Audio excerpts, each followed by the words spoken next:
பாரம்பரிய தொழில்களை ஊக்குவிக்க நாடு முழுவதும் 200 பூங்காக்கள் உருவாக்கப்படும் என்றும், முக்கிய நகரங்களில் தலா 5000 கோடி ரூபாய் முதலீட்டில் நகர்ப்புற பொருளாதார மண்டலம் அமைக்கப்படும் என்றும் ஒன்றிய பட்ஜெட்டில் அறிவிக்கப்பட்டுள்ளது.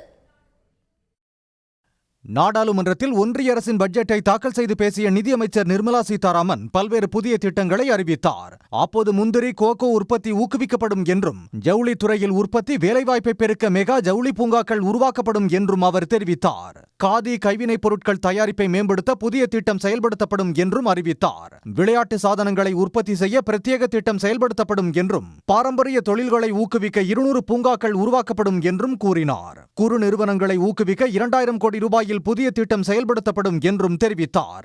நகராட்சி பணப்பத்திரம் வெளியிட்டு நிதி திரட்ட 100 கோடி ரூபாயில் திட்டம் வகுக்கப்படும் என்றும், முக்கிய நகரங்களில் தலா 5000 கோடி ரூபாய் முதலீட்டில் நகர்ப்புற பொருளாதார மண்டலம் அமைக்கப்படும் என்றும் அவர் தெரிவித்தார்.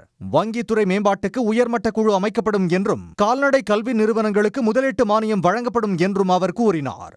உயர்கல்வியை ஊக்குவிக்கும் வகையில் 5 பல்கலைக்கழக நகரங்கள் உருவாக்கப்படும் என்றும், கிராமப்புறங்களில் மகளிர் சுய உதவி குழுக்கள் நடத்தும் ஷீமார்ட் கடைகள் உருவாக்கப்படும் என்றும் தெரிவித்தார்.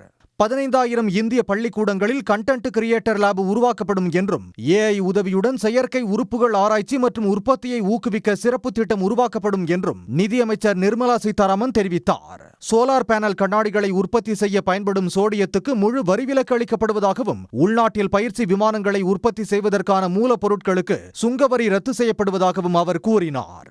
உடனுக்குடன் செய்திகளை தெரிந்து கொள்ள சன் நியூஸ் பெல் ஐகானை கிளிக் பண்ணுங்க.